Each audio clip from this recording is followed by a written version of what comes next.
오늘 주신 하나님의 말씀은 창세기 6장 5절 말씀입니다. 약속을 이루시는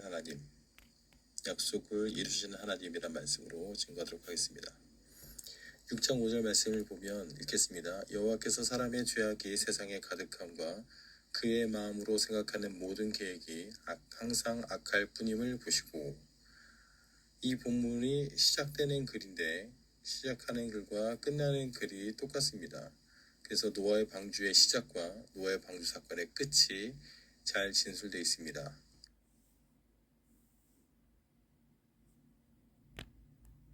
6장 5절로 시작하고 8장 21절로 마무리합니다. 8장 21절 세 번째 줄, 사람의 마음이 계획하는 바가 어려서부터 악함이라.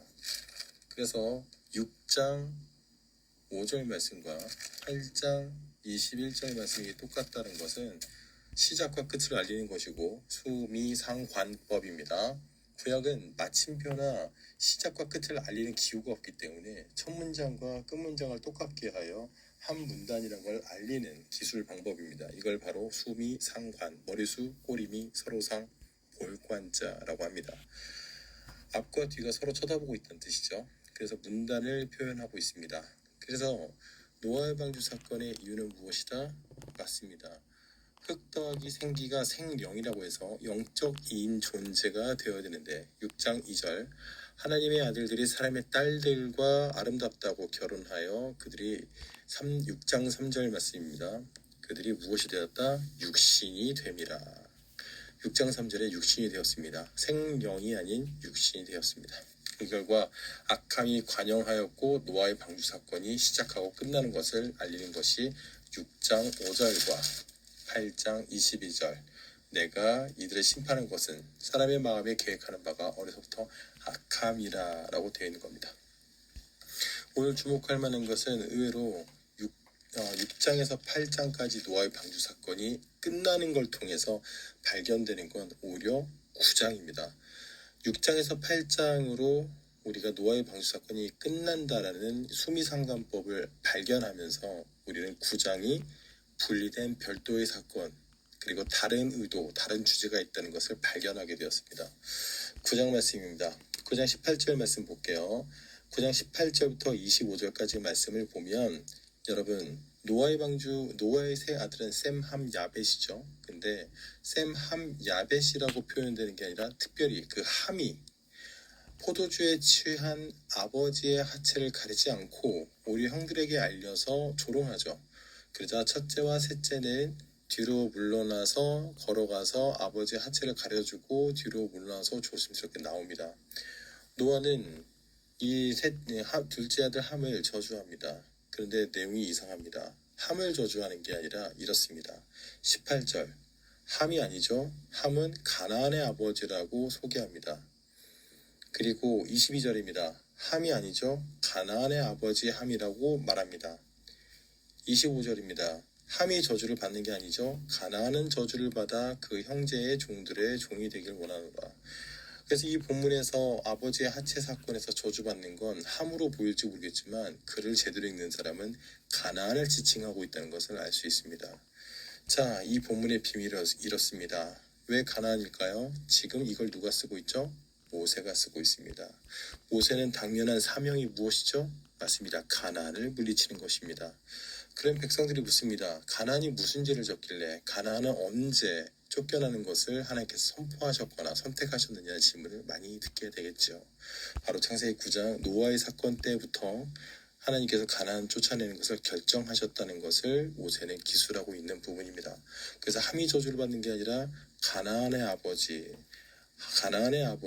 함. 그래서 함을 소개할 때 항상 가나안을 함께 소개하고, 심지어 25절 말씀에 가나안은 저주를 받아 그 형제들의 종이 될 것이다. 여러분, 종들은 무슨 일하죠? 밭일하고 돌아오면 식사를 준비합니다. 그럼 그 종들의 종은 무슨 일을 할까요? 가장 힘들다는 나무를 해오는 것, 그리고 그 힘들다는 물을 길어오는 것입니다.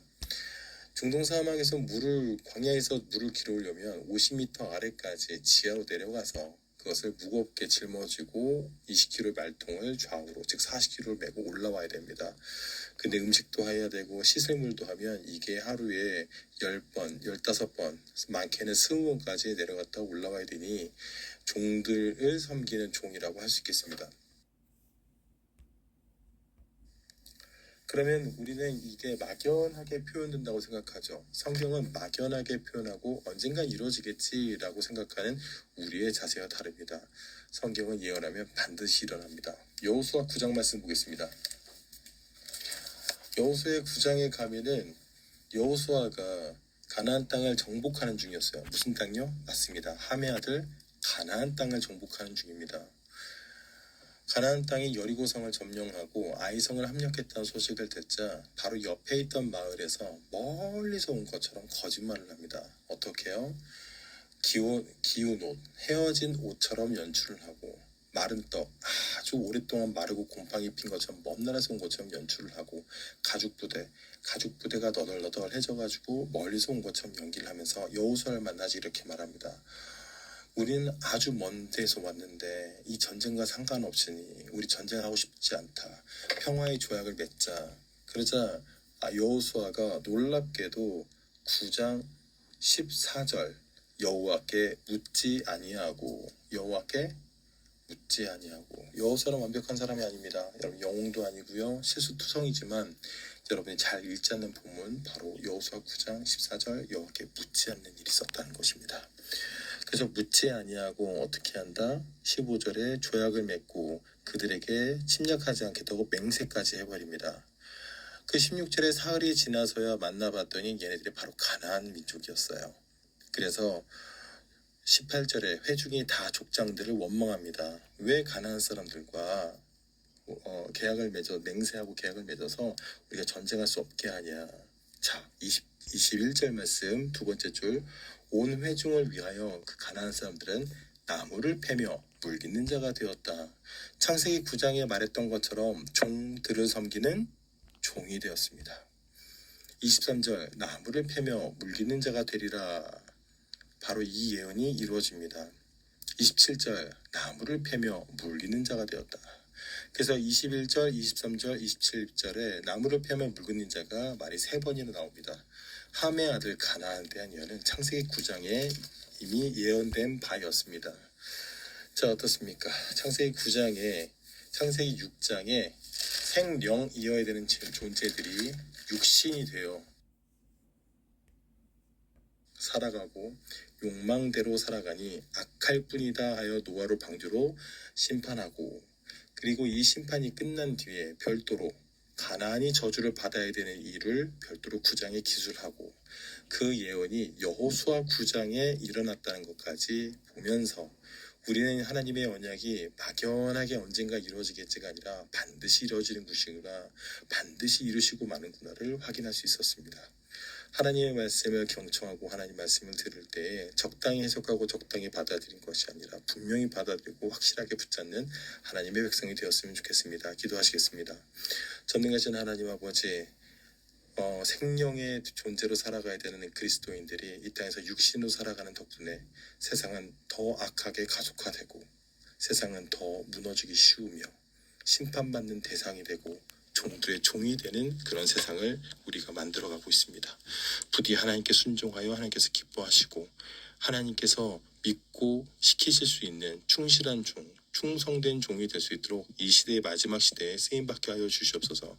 이 모든 말씀 예수님의 이름으로 간절히 기도드립니다. 아멘.